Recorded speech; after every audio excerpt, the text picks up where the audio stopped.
নফস হলো 3 প্রকার। জোরে কোন কয় প্রকার? জোরে কোন। নফস কয় প্রকার? নফস 3 প্রকার। 1 নম্বর হলো তাফসীরের মধ্যে আছে 3 প্রকার। 1 নম্বর হলো নফসে মুতমাইন্না, 2 নম্বর হলো নফসে লাওয়ামা, 3 নম্বর হচ্ছে নফসে আম্মারা। কয় প্রকার? 1 নম্বরে কি বলেছি? নফসে মুতমাইন্না। 2 নম্বরে কি? নফসে লাওয়ামা। 3 নম্বর হচ্ছে নফসে আম্মারা। 3 নম্বরে কি? নফসে আম্মারা। নফসে মুতমাইন্না হচ্ছে সবচেয়ে ভালো নফস, যারা কখনো গুনার কাজ করে না, আল্লাহর হুকুমের খেলাপ করবেই না, জীবন চলে যেতে পারে। সুদ খাবে না, সুদ দেবে না, সুদী প্রতিষ্ঠানে লেনদেন করবে না, সুদী প্রতিষ্ঠানে চাকরি করবে না, সুদের সাক্ষী হবে না। নফসে মুতমাইন্না যারা, জীবন চলে যেতে পারে। তারপরে নফসে মুতমাইন্না যারা মানুষের তৈরি করা কোনো মতবাদ মানবে না। মতবাদ হবে কার? আইন সংবিধান কার? ইনিল হুকমু ইল্লা লিল্লাহ। আল্লাহর আইন ছাড়া অন্য কারো আইন মানে না। এরা হলো নফসে মুতমাইন্না। আর নফসে লাওয়ামা হচ্ছে যেই নফসটা বেশি প্রাধান্য পায় তার সাথে থাকে। যেমন নফসে মুতমাইন্না যদি প্রবল হয় তাহলে তার সাথে লাওয়ামা থাকে। আর নফসে আম্মারা হলো এরা সব সময় গুনাহের কাজে ব্যস্ত থাকে। কি থাকে? গুনাহের কাজে ব্যস্ত থাকে। গুনার কাজ না করলে ওদের কলিজা ঠান্ডা হয় না। কি হয় না? কলিজা ঠান্ডা হয় না। সবসময় গুনাহের কাজে লিপ্ত থাকে। এরা হলো নফসে আম্মারা। তো আল্লাহ তাআলা বলছেন, ইয়া আইয়াতুহান নাফসুল মুতমাইন্নাতু ইরজিই ইলা রাব্বিকি রাদিয়াতাম মারদিয়া ফাদখুলি ফি ইবাদি ওয়াদখুলি জান্নাতি।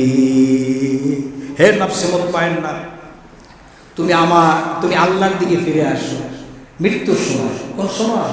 মৃত্যুর সময় ফেরেশতারা এসে বলে, হে নফসে মুতমাইন্না, আল্লাহর কাছে তুমি ফিরে আসো। তুমি তো ছিলে আল্লাহর কাছেই ছিলা, দুনিয়া আসছো কিছুদিনের জন্য, আল্লাহর কাছেই ব্যাক করে চলে আসো এবং আল্লাহর বান্দাদের মধ্যে শামিল হয়ে যাও। আর ফাদখুলি জান্নাতি, আর জান্নাতে প্রবেশ করো। আল্লাহর বান্দা হতে পারলেই সে জান্নাতি হতে পারবে। সুবহানাল্লাহ। বান্দা মানে গোলাম। আমরা কার গোলাম? যারা জবাব দেয় না এরা মনে হয় শয়তানের গোলাম। আমি আবারও জিজ্ঞেস করছি, আমরা কার গোলাম? আমরা গোলামি করি কার? এক আল্লাহর গোলাম। এর জন্য আল্লাহর গোলাম হতে পারলেই আপনি নিশ্চিত জান্নাতি। এছাড়া কিন্তু জান্নাতে যাওয়া যাবে। আপনাকে জান্নাতে যেতে হলে আল্লাহর গোলামি করা লাগবে। সুবহানাল্লাহ বলেন। আল্লাহর মুমিন বান্দারা মৃত্যুবরণ করার পরে তাদেরকে গোসল করিয়ে সাদা কাপড় দিয়া, সুন্দর করে নতুন কাপড় দিয়া জামা পরাইয়া খাটিয়ার উপরে শোয়াইয়া জানাজা পড়া হয়।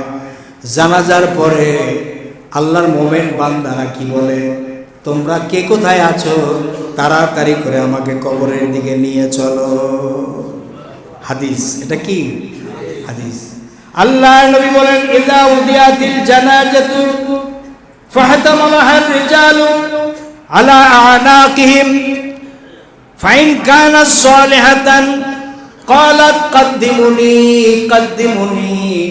যদি মুর্দার লাশ যদি নেককার বান্দা হয় তাহলে সে বলে, কদ্দিমুনি কদ্দিমুনি, তাড়াতাড়ি করে আমাকে কবরের দিকে নিয়ে চলো, তাড়াতাড়ি করে আমাকে কবরের দিকে নিয়ে চলো।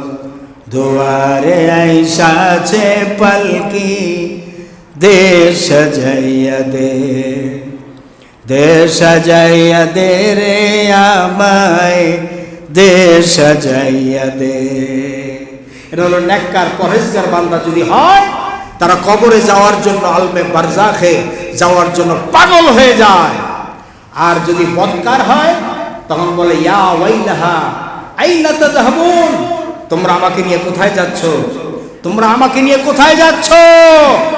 আল্লাহ রাসূল বলেন, যদি ওয়াইন কানাত গায়রু সালিহাতিন ক্বালাত লি আহলিহা ইয়া ওয়াইলাহা আইনা তাযহাবুনা বিহা ইয়াসমাউ সাওতাহা কুল্লা শাইইন ইল্লাল ইনসানু ওয়ালাউ সামিআল ইনসানু লাসাইকা। আল্লাহ নবী বলেন, যদি নাফরমান হয়, সে বলে, হে আমার পরিবারের লোকেরা, তোমরা আমাকে নিয়ে কোথায় যাচ্ছ? দেখো না কবরের ভিতরে আগুন দাউ দাউ করে জ্বলতেছে, দেখো না সাপ এরকম ফনা ধরে আছে, দেখো না। আল্লাহ রাসূল বলেন, এই চিৎকার